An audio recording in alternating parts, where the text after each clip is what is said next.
Hi, my name is Angela, and welcome to my garden. This is Balder. He sees a cat. We'll see how long this lasts. So, I garden in central Alberta. It's early February right now. It is unseasonably warm. It's about 6 degrees Celsius. I have no idea what that is Fahrenheit. It's warm. It's above freezing. And normally, I would not be able to stand outside in just a hoodie. Well, I'm Canadian, so I would. Normally, normal people would not be able to stand outside with just a hoodie. In this time of year, February, it would be normally about minus 15. It's well below freezing, minus 20. But it's not today, so I figured I'd film outside. So today I wanted to talk about what you can do for free to amend your garden. I'm in Zone 3B here in central Alberta, and I get about 100 growing days per season, per year. So generally it goes from about May long weekend till about Labor Day in September. So late May to early September, without frosts. Last year we had a frost in late June, which sucked. So I basically didn't have a garden last year. I had what was on the deck and I could protect it with blankets, but that was about it. Otherwise, it's short, it's fast, but it's beautiful. So it is what it is. So this part is going to sound like a tangent, but I swear it's not. I went to university for botany and archaeology, and I studied traditional plant use and the origins of domestication, specifically in plants in Western Canada. So I have sort of a unique approach to gardening in that I've spent a lot of time delving into the way that things used to be and the way things are now, and sort of the differences between the two, purely from an academic perspective too. One of the things that stuck with me early in my archaeology career was one of the classes I took, the professor had us record what trash we generated for a week. So for a whole week, we wrote down, I threw out an apple core, I threw out this many Kleenex, I threw out whatever, everything that we threw out or recycled, any waste that we produced, we recorded it. And then at the end of the week, we thought about, the assignment was to think about all the items that you had on your list. What would last 5 years in the landfill, 10 years, 20 years, 200 years, and what would be in the archaeological record eventually when archaeologists go to dig it up 1,000 years later, 2,000 years later. And generally, the only things that really survive are things that don't decompose easily. So stone, bone, and clay are the most common, at least here in Alberta, and clay being pottery. Sorry, we had a slight intermission because there was a squirrel. The dog is now in the house. So I was talking about what survives in the archaeological record: bone, stone, clay, metal, obviously, but you don't get a lot of metal on the prairies until settlers started to colonize the prairies. But you find these things in the archaeological record because they don't decompose, they don't become part of the soil. The things that do decompose are going to be any plant matter, leather goods, any food that people were eating. Those will very quickly decompose, which you can see every time you run your compost, right? You throw stuff in the compost, it won't be there in a year. You'll have soil. So the same things have happened for millennia, millions and millions of years.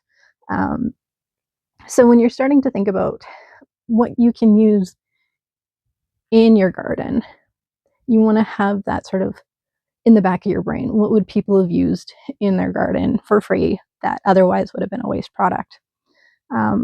Sort of on the flip side, when I graduated from university, I worked for a summer as a heritage gardener at a local museum. It's a living history museum.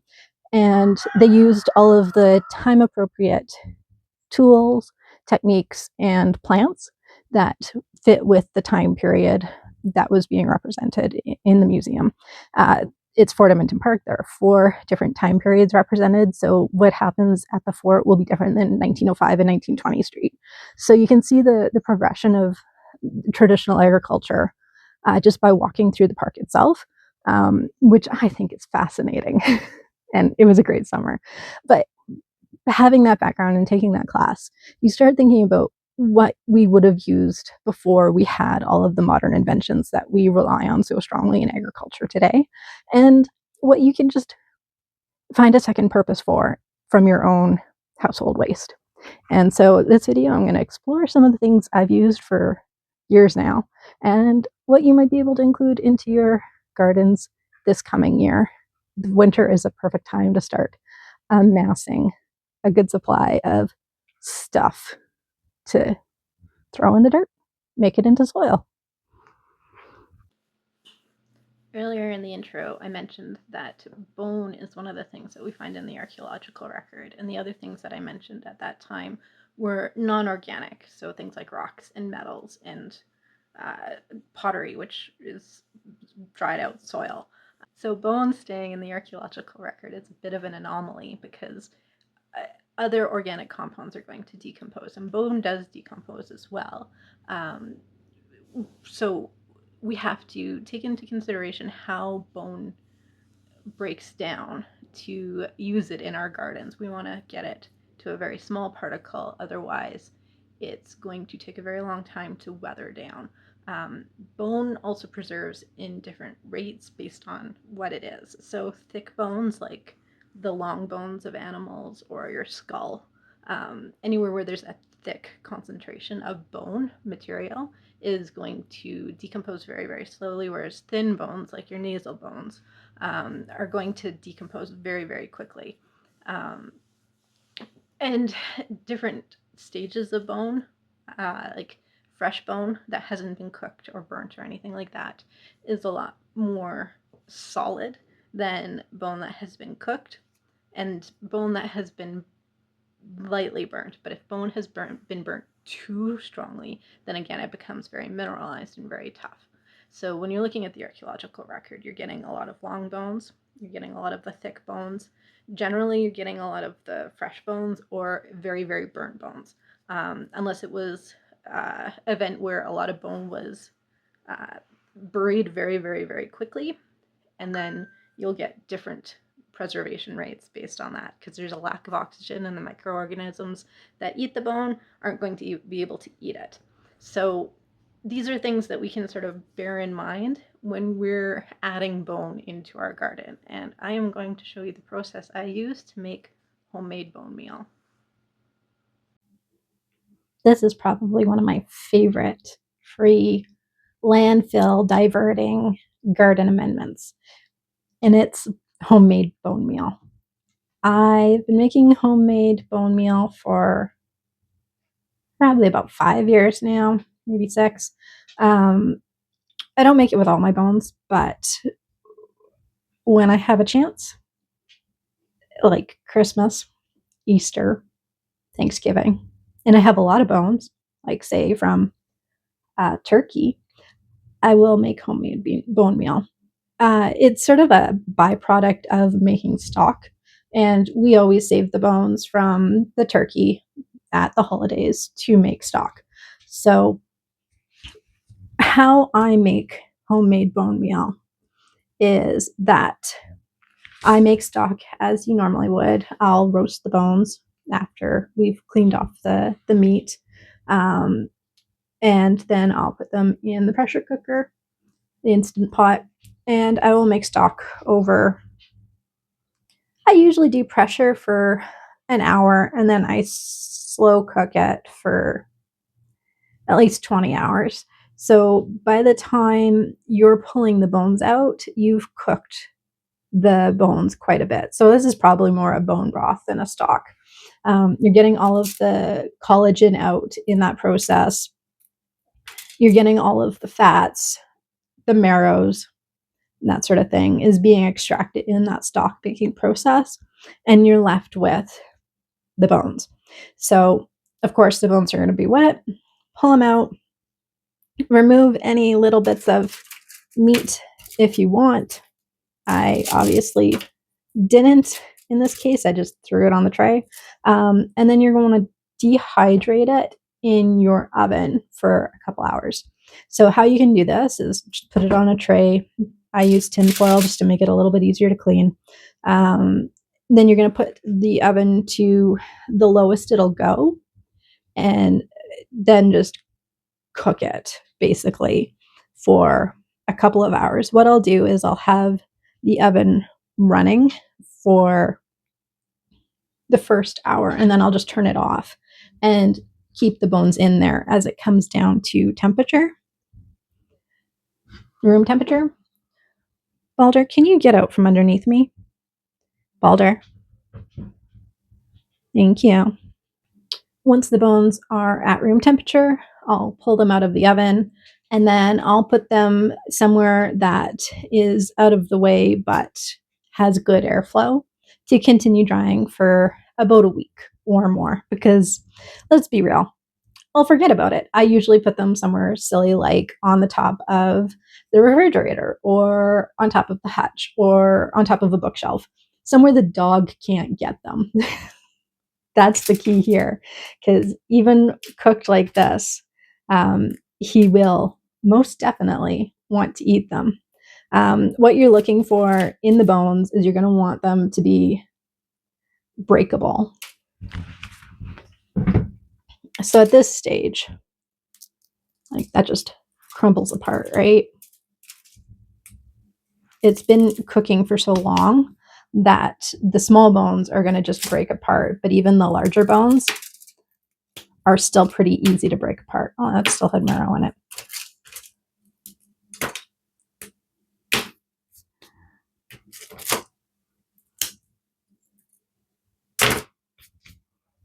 That's what you want. You want your bones to be friable. You want them to be breakable, because you don't want to put the bone meal into the garden in this form. You're going to have to break it up. And this is where it gets fun. The best way to break it up is to put it all in a Ziploc like that. This is a chicken. And then, yeah, you can just sit here and smush it.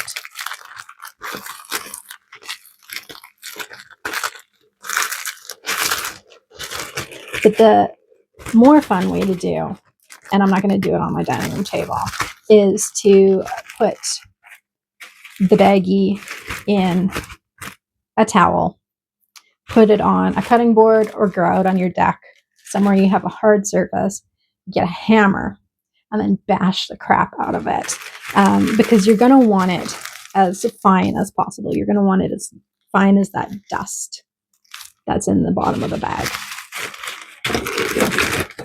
This one's been half processed, but like that dust is where you're going to want it. You're going to want it as small as possible. So you're probably thinking, okay, well, this sounds like a lot of work. Why don't I just put them in my compost and they'll break down and then they'll be in the garden that way? And yeah, totally. That will work if you don't live out in the country. I do live in the country. If I put a bunch of bones in my compost pile, I am going to have every critter in like a good kilometer radius digging through my compost pile constantly to pull out the bones. And beyond that, bone whole without being cooked down will take years to break down. When we first moved out here, I did put bones in my compost pile thinking, it's a static pile. It's just sitting there. If they break down, they break down. I'm going to sieve the soil and the compost anyways before I put it in the garden. We started that compost pile when we moved in 2021. And when I sieved it last fall, there were still whole bones, chicken bones, like the long bones in the compost mix. So they're not going to be available to your plants for who knows how long, a decade, 2 decades. You're going to want to break them down into small pieces.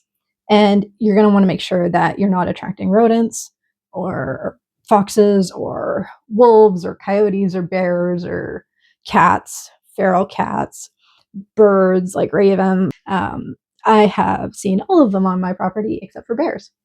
So I am not going to be feeding them. So the other thing to think about is this ties back to what I was saying about what remains in the archaeological record. And bone is one of those items that we know is heavily processed in ancient times. People have been boiling bones down to extract the marrow for millions, hundreds of thousands of years. It's not a new technique. Marrow is high in fat, high in nutrients, and it's good for you in small quantities. So people are going to want to eat it. But then what do you do with the bones? And, well, why would I buy a bag of bone meal for $10, $20 at the store when I already had bones and I can just smash them and then put them in my garden? That's what I'm going to do. But this was some crab shells that we had from dinner at Red Lobster. And yes, I am 100% that person who will put her leftovers in the container, like edible leftovers, and then also put all of the shell in the container as well to take home and boil them down and then dehydrate them, smash them in bits, and then put them in her garden. Because why wouldn't I do that? It's free shell. For storage, I put them in just, this is a metal coffee container. They don't actually make this brand in the metal containers anymore. They're now in a paper container. But find yourself something that is rodent proof, that is easy to seal. And I keep them even when they're smashed up in the little baggies. And then I'll throw in just a little handful when I'm doing the transplanting in the spring. So yeah, homemade bone meal. I'll do a tutorial if people want to actually see how I make it from start to finish, but maybe after Easter, if we're having turkey for Easter. I realized when I was watching the footage just now that I didn't quite explain why you want to make it tiny, tiny pieces.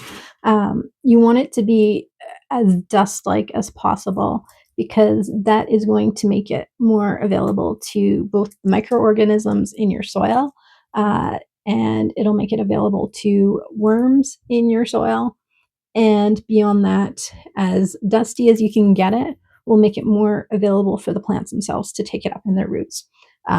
Plants exchange nutrients with the soil via like cation exchange.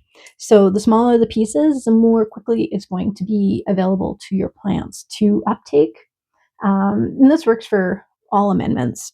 You'll find that organic amendments will often be dusty, or they'll be pelletized and will smush down really easily in the soil. You want to have the particles as small as possible so that they're usable by the plant as quickly as possible. It's the difference between the bone being available to the plant this year or in 5 years. The more you break it down before you put it in the soil, the more quickly a plant is going to be able to uptake it into its own system. So yeah, just have fun smashing it. It's great stress relief. Just put them in a bag and hit them with a hammer over and over and think about all the things that you would rather be hitting with a hammer. It's very therapeutic. I highly recommend it. Welcome to my compost pile.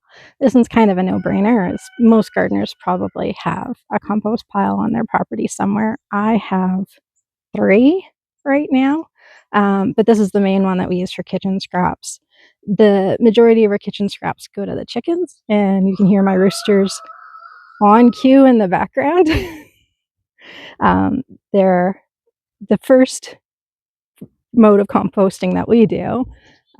They eat all of the kitchen scraps that they can eat, so the only thing they really don't get is onions and oranges and other citrus, and meat. So most of that goes into this compost pile. The other thing that goes into this compost pile is chicken waste. So when I clean out the coops, this is where the chicken waste eventually goes. If I'm cleaning out midwinter or small amounts, there's a pile that's closer to the coops, but for the most part, it's ending up in here. This is our slower compost. So this is the one that I don't water. I don't really keep track of too much. I just dump and wait. And it takes about a year and a half here on the prairies for you to get compost out of it. That's sort of a slow compost, but it works. The other piles that I have are a lot more active, and I tend to turn them a lot more frequently. So one thing that I add to compost that probably a lot of people don't add is I add a lot of paper. I add the paper bags that we get from fast food or grocery stores. Uh, we live in an area where there is no plastic bags allowed. So when you're going out for dinner or whatever, you get a paper bag. Grocery stores have paper bags if you forget them and you don't want to buy the reusable bags. So we've got a stash of paper bags in the house that I'll tear up and add to our compost when I feel that it's a little too green heavy and it needs a little bit more browns. I've also composted cardboard, and I always keep cardboard on top of our compost pile as a layer to prevent birds from eating it. When we first moved in, I put everything in the compost pile, and the magpies and the crows and the ravens very quickly had their own personal buffet. So now we layer compost over the top. We take cardboard over the top. We take the cardboard off, put in new, put the cardboard back on. It just means that we don't find trash, food scraps, and the rest all over the property. One of the ravens actually left an orange on the top of our main power pole, and it bothered me until it run away like 6 months later. Just like flash of orange every time you walked by it, but it was 30 feet in the air, so what are you going to do about it? So compost, you're going to want a compost pile. If you live in an area with municipal compost, sometimes the bins fill up too quickly, so you can start being a little bit more selective as to what you're putting in the municipal compost, what you're putting into your own backyard compost. If you're gardening, you're probably going to be creating a lot of plant matter throughout the years or throughout the summer that you're just going to want to throw into a pile somewhere, and the bins are only so large. But if you are in an area that has municipal compost, odds are good you're going to be able to pick it up for free. I know Edmonton has 2 locations that you can pick up compost for free. We get it from my mom every year just to help her out because she's older and compost is heavy. So we go and we fill up. You need to bring your own shovels and your own bins. Go on a weekday in the morning is my advice. It gets extremely busy, and you're going to want to go early to make sure you actually get some. Otherwise, you're going to wait in a long line, and odds are good by the time you get to the front of the line, the compost is going to be gone. So good luck. So this is a close-up of my main pile. This is a static pile, the long-term compost. So cardboard over top.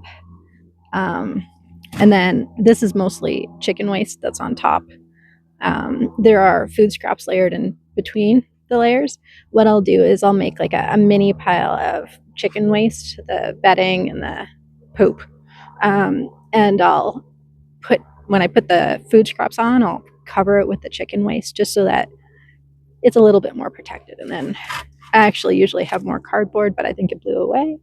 I will get more out here too. But yeah, this pile I started this fall. It's February now, so it's actually just been sitting over the winter, and it was a lot higher, but it's been shrinking. We've got some more food scraps to put on top of it, but otherwise it's away to the races, and we'll probably have compost from here. If I turn it, we'll probably have compost this year, but I'm lazy and I'm busy, so it'll probably be the summer after. So I'm not the first person on the internet to suggest doing grass teas or weed teas, but I'm going to be another voice on the internet that tells you should do grass teas or weed teas. These are 2 different things in my brain, but maybe just because of the location that I do them. I do weed teas more up on the deck. Anything that is weedy up here, these pots usually have my dwarf tomatoes, and I always have like geraniums and herbs and various other things that's easy to grab for the kitchen up here on the deck. Out in the garden, I do grass teas because that's where all the grass is. Both of them are going to give you a nitrogen source. Weed teas are going to have a little bit more of a nutrient load because you're using various types of plants in it, not just grass. grass is going to be mostly a nitrogen source for your plants. Just the nature of grass.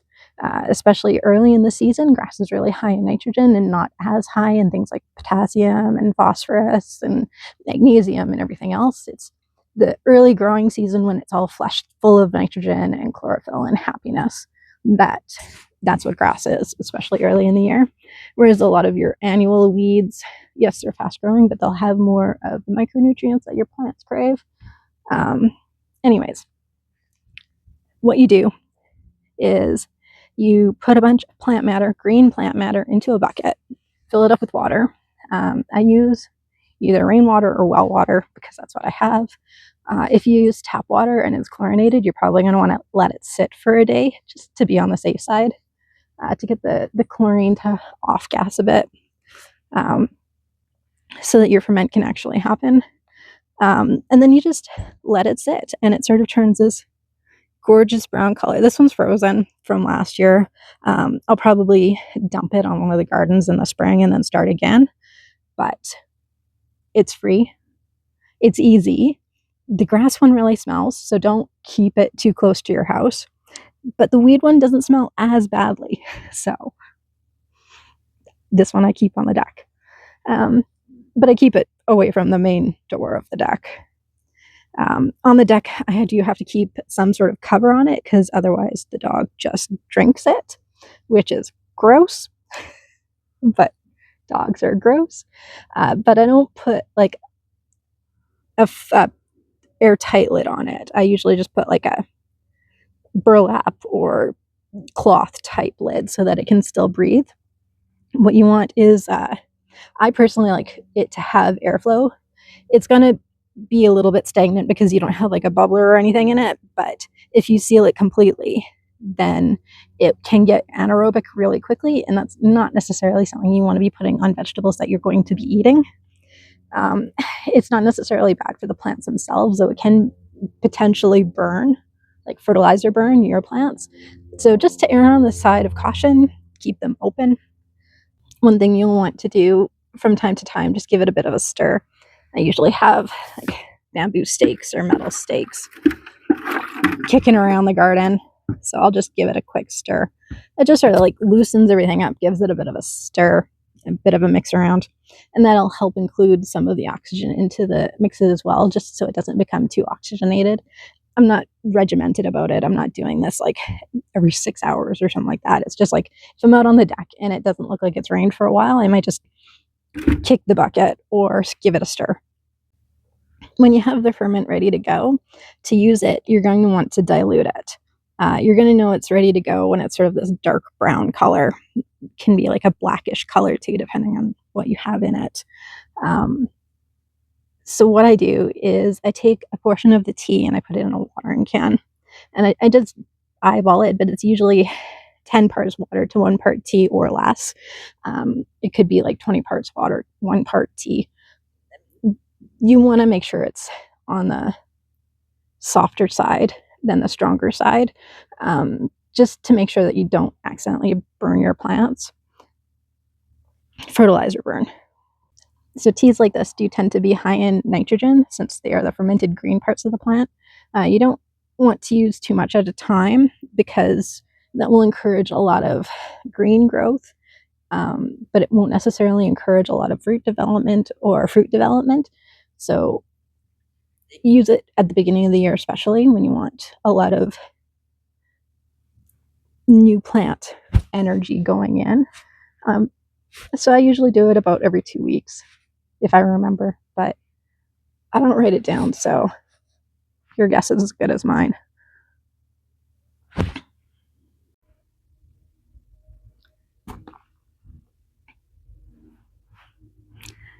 So this is the bucket that I have out in my main garden that I use to make grass tea.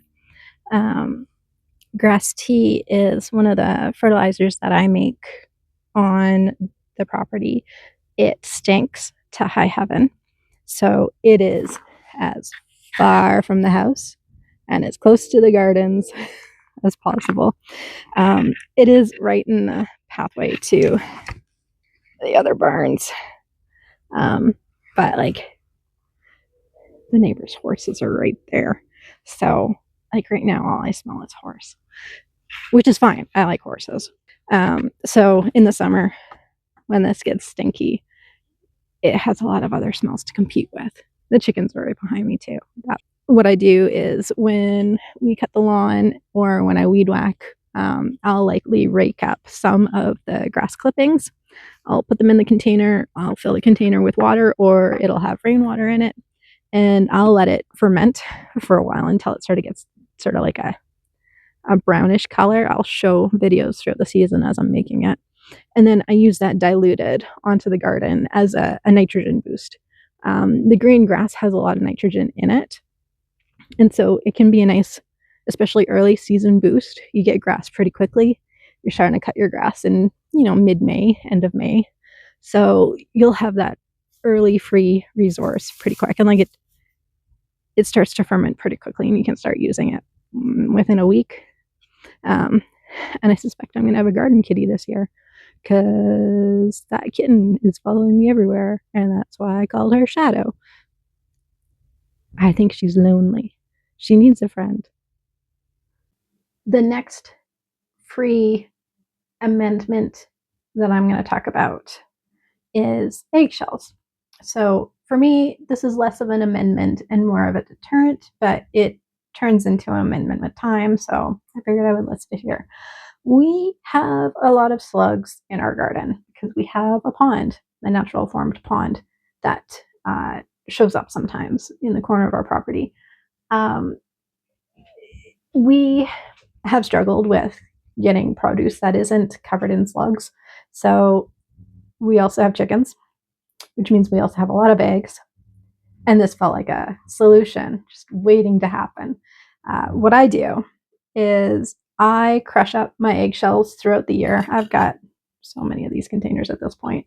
And I make them fairly fine, but not powdery. You want to have as many of the rough edges as possible. I've heard both pros and negatives for a slug deterrent, eggshells as a slug deterrent. Some people say that the slugs just climb over them and it doesn't hurt them because of the slime on their body. I find that putting down a circle of eggshells in my garden around things like lettuce and beans does seem to cut down on the slugs that are prevalent in those areas. I don't know if it's a difference between the slugs. We don't have large slugs here. We have like tiny little inch-long slugs here in Alberta. We don't have like massive like banana slugs or anything like that. I've seen those in the tropics, and I've seen them in BC and on the rainforest coast, and Pacific Northwest. And the slugs here don't get that large. So I think that eggshells are a little bit more of a deterrent to the size of the slug that we have. Anyways, I also keep the eggshells this size because this is the size that you would want to feed them to your hens as a calcium source. So to break these up, I don't cook them beforehand. I've seen that online. People say that they toast them in the oven. I don't. I personally think that the cooking process could denature some of the chemicals inside them. That's what burning does, right? If you heat things up, it can change the chemical composition of what's in the shells. I don't know.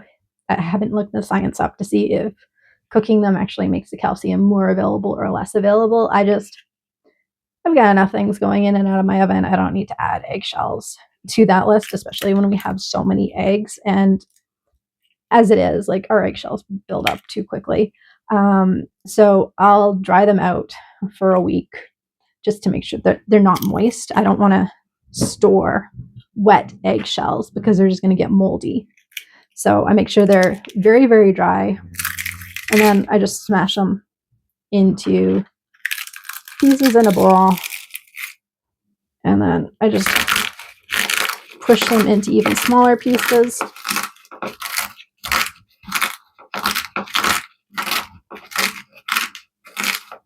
I have been using old canning jars that are not mason jars to store them, but I have glass jars. Like if you get tomato sauce, then it's not a cannable jar, then I'll just use those. I have a canning funnel, and I'll use the canning funnel to get the eggshells in, and then I'll smush them down as I go to get as much into the container as possible. But however you want to store them, just make sure it doesn't even need to be airtight. Just any container that'll hold eggshells. You can use an old yogurt container or whatever too. And as an added bonus, worms really like to snack on eggshells, so they'll be eating them through your soil. They won't go to waste, is what I'm saying. So sprinkle them on as a slug deterrent, and as it gets worked into the soil, you may have to add new eggshell on top to keep preventing the slugs, but worms will be pulling it into the soil as well and breaking it down, which will add calcium to your soil over time. So it may not be available that year or right away, but it will slowly add nutrients to your soil over time.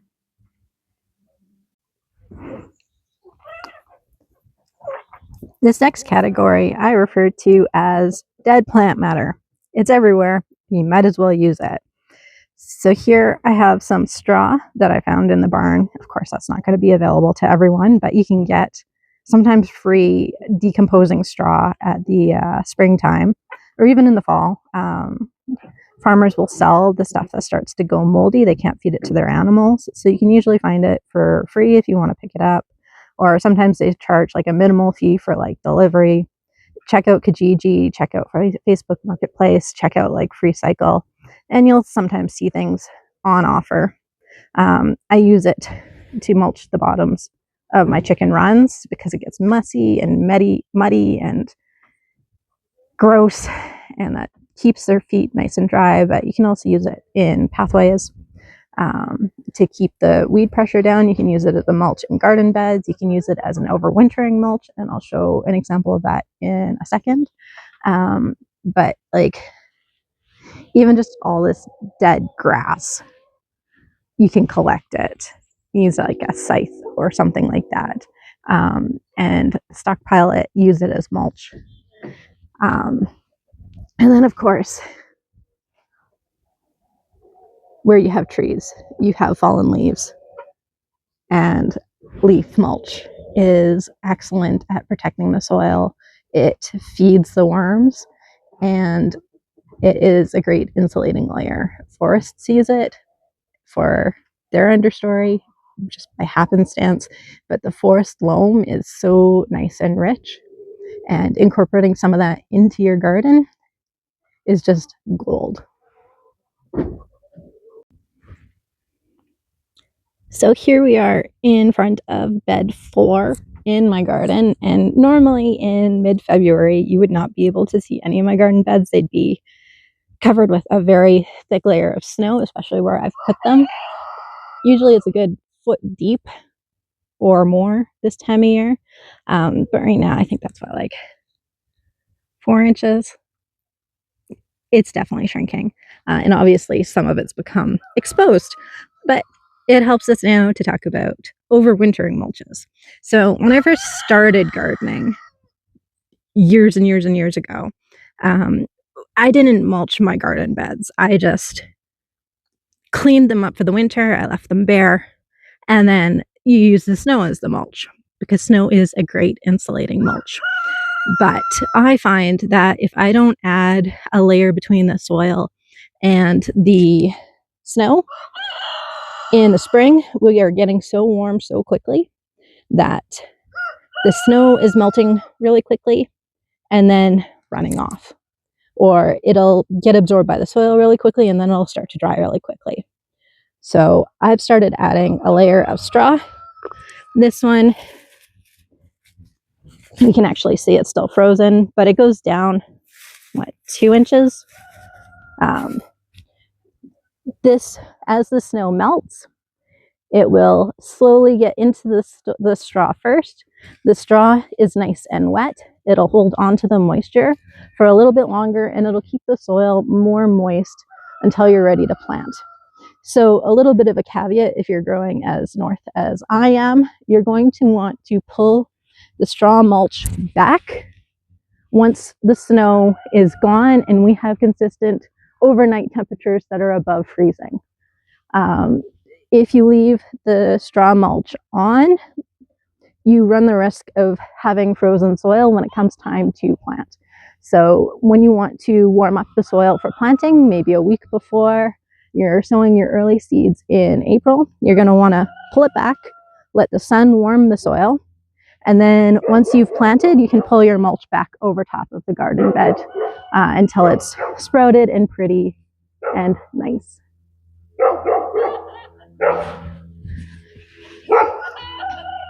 One hesitation, I would say, if you do find straw to mulch your beds, straw should be relatively weed free, whereas hay will contain weed seeds.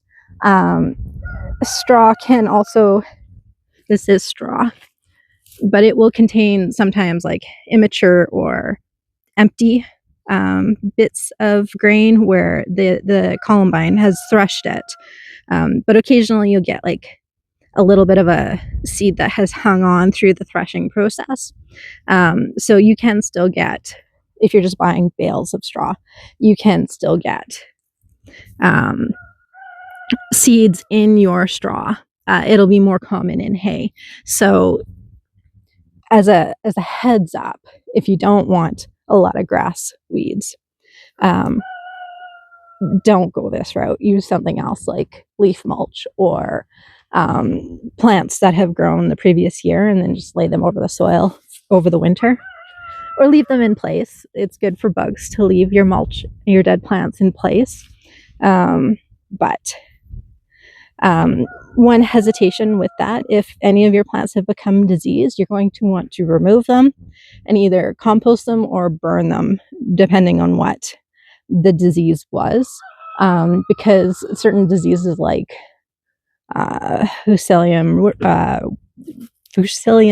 wilt or nematodes, that sort of thing, can live in the soil for quite a while. So you'll want to remove that damage so that it doesn't keep propagating year after year after year. Hello, Shadow. Hello. Hi. Yes, you're very happy I put the dog in the house. I know. Let's talk quickly about dead plant matter sourcing. So when you're sourcing dead leaves, fallen leaves, dead grasses, that sort of thing, to either add into your compost or into your gardens as a mulch, you're going to want to be a little bit more selective as to where you're getting them from and what time of year you're collecting them. So as a general rule, I don't collect any dead plant matter in the fall. It seems a little against what a lot of gardeners will do, but I leave it in place in the fall over winter. And then I start collecting dead plant matter in the late springtime. So we're talking May in my area, and maybe even June, July. Extra task to do, throughout the season based on where I'm collecting from. My motivation behind this is that I like to keep the dead plant matter in place for insects to overwinter in. I live in a very, very cold climate, and I like the bug biodiversity that we have. So I want to provide the habitat that they need in order to survive and have plentiful populations in the next spring. So I wait until the insects are out to collect dead plant matter and then incorporate it into my garden. This also has an added benefit of the winter breaking it down to a certain extent. So instead of, it helps to break down the nutrients more quickly. It weathers the plant matter a bit more.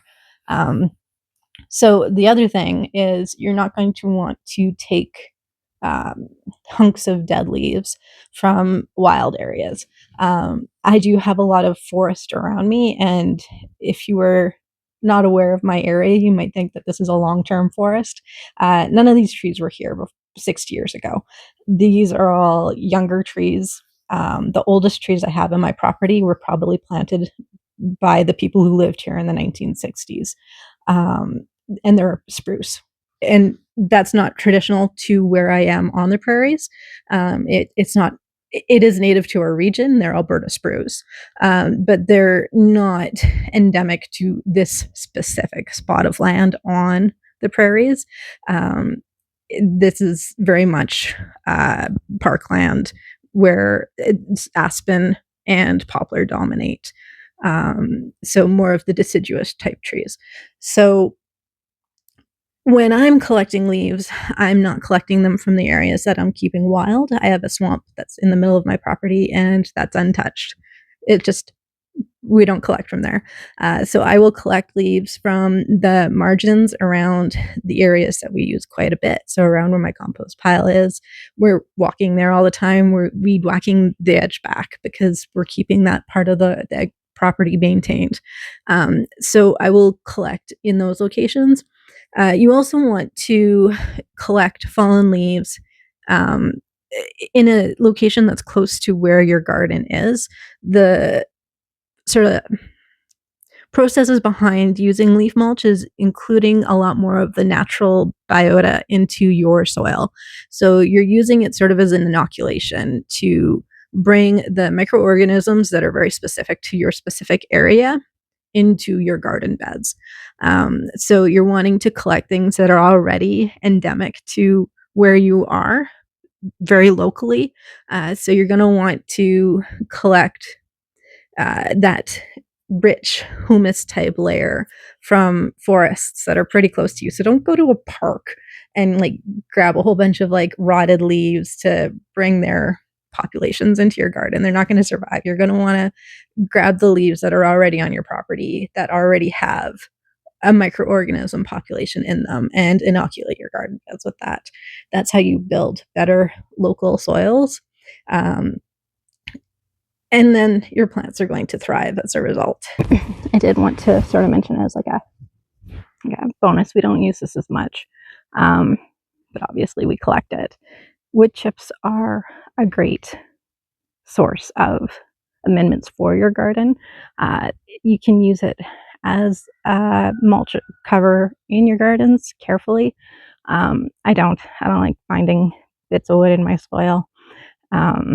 You can use it in the pathways. I don't, because I am old and kneeling on wood chips, no matter how they're broken up, just hurts my knees. And then I have to get even more like knee pads and kneelers and etc. And I don't want to do that. I'm going to forget. I'm going to get out there and I'm just going to be like, oh, well, it's not going to take me long to weed this bed. I'll just do it really quickly. And then 20 minutes in, I'll have big, huge divots in my knees because I kneeled on something the wrong way. And then 2 days later, I'm still hurting. But we do collect all of our branches and trees that we have removed and things like that, saplings. We have a lot of poplar and ash where we are. So there is a lot of baby trees that we remove, especially around the buildings, because we don't want trees growing there. If you have trees, you will have wood, even if it's just, trimming offshoots or branches that have died, that sort of thing. Shred them and use them in your garden. They do provide a good nutrient source. They are great homes for bugs, especially the bugs that you do want to keep, like ladybugs will overwinter in wood chips, and worms will eat the wood chips. Decomposers will help with the decomposition. It'll get worked into your soil. There is hesitancy about using fresh wood chips in the garden directly since it might tie up nitrogen, but I would argue you can compensate for that pretty easily. There are a lot of fertilizers that are high in nitrogen, so it might mean that you just have to fertilize a little bit more often, or if you're using organic fertilizers, you may have to apply more heavily to compensate for the nitrogen loss in the decomposition of the wood in your soil. It's 4:30 and our sun is starting to set, so I should probably wrap this up. So those are the main free garden amendments I use in my garden every year. Um, I should add to this that I do still purchase amendments to put into my garden beds. I have a large garden. I will probably run out of stuff that I've created on my own, a couple of beds in, halfway through, and then I'll start amending onto other beds. But any little bit of free stuff that you can get is going to help you garden for cheaper. Um, I personally tend to buy organic fertilizers if I'm going to buy anything. I will buy bone meal and blood meal and use that when I'm transplanting if I don't have my own bone meal. Um, I will buy the chicken pellets, though I don't buy those as much these days because I now have chickens and they poop a lot. Um, but those are the ways that I add more to my soil. I'll also buy bagged compost and bagged black dirt, just to add on to my garden beds as I'm just starting to. We're 4 years in now, so we're still building up the soil in some locations. Some of the garden beds are only a year or two old. Some have never been planted in. So they do require a lot more right at the beginning to get them going. And then it'll just be upkeep for year to year. As for synthetic fertilizers, I personally don't buy them, but I will take them for free from people who have some in their garages or stockpiles or whatever that they're no longer using them. I've got, you know, retired members of family, friends, that sort of thing, where they're downsizing and they're moving into a condo and they've been gardening for years and years and years, and they've got half a tub of Miracle Grow left, and they don't want to throw it in the municipal waste because who knows what's going to happen to like a container of fertilizer over who knows how long sitting in a landfill. It's best to divert that to be used elsewhere. I tend to dilute it quite a bit, and I don't rely on it, but I will use it up instead of having someone throw it out instead. But I'm pretty selective about how much I do that. Let's touch really quickly on the difference between synthetic fertilizers and organic fertilizers. There's some obvious differences. Synthetics are synthetic, they were created in chemical processes to provide nutrients to the soil, whereas organic are generally organic substances that have been ground down to make it more bioavailable to the plants. Um, but beyond that, there are some key differences when we're using them in the garden as well, sort of more on a practical level. And I was thinking about an analogy for this. Synthetic fertilizers are sort of like a can of pop. They'll provide you with minimal nutrients, but a lot of sugar, and they'll get you going. And they serve that purpose. It's a nice treat once in a while. But when we're looking at organic fertilizers, it's more like a protein shake or like a nutrient replacement that you would drink when you were sick, sort of like Pedialyte. Uh, it's more of a long-term building. It's going to provide you with the nutrients that you need. It's more complete. It's going to help to build the entire system. When I was learning how to garden, I used both. This is like 1980s, 1990s, early 2000s, and organic farming was obviously a thing, but when it came to like backyard gardens, it was still very much everybody used a mix of the two. So in the springtime and the fall, I learned to amend my garden beds with compost, manure, and generally like digging it in or tilling it in to place. And then throughout the growing season, while plants are in place, you would use synthetic fertilizers attached to the garden hose or whatever to provide that hit of nutrients that they would need during the growing season.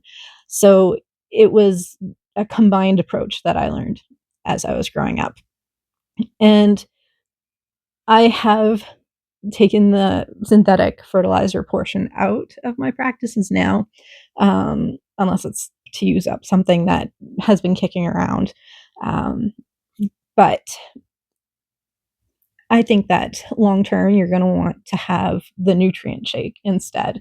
So, as a general suggestion, my suggestion is to stick with organics. But if you find that you have like half a tub of Miracle-Gro, it's not the end of the world to finish using it for, just use it. Don't go out and buy more, but just finish it up and then move on with your life. It doesn't have to be complicated. So hopefully this has given you some ideas of things that you can divert from your waste production to your garden instead. I challenge you to sort of think through what you're getting rid of on a regular basis and see what you can start diverting at a local level instead. The more that we are able to reduce and reuse, the less of a footprint we have in our landfills, which at least locally and probably everywhere, landfills are getting full and they need more land to create more landfills.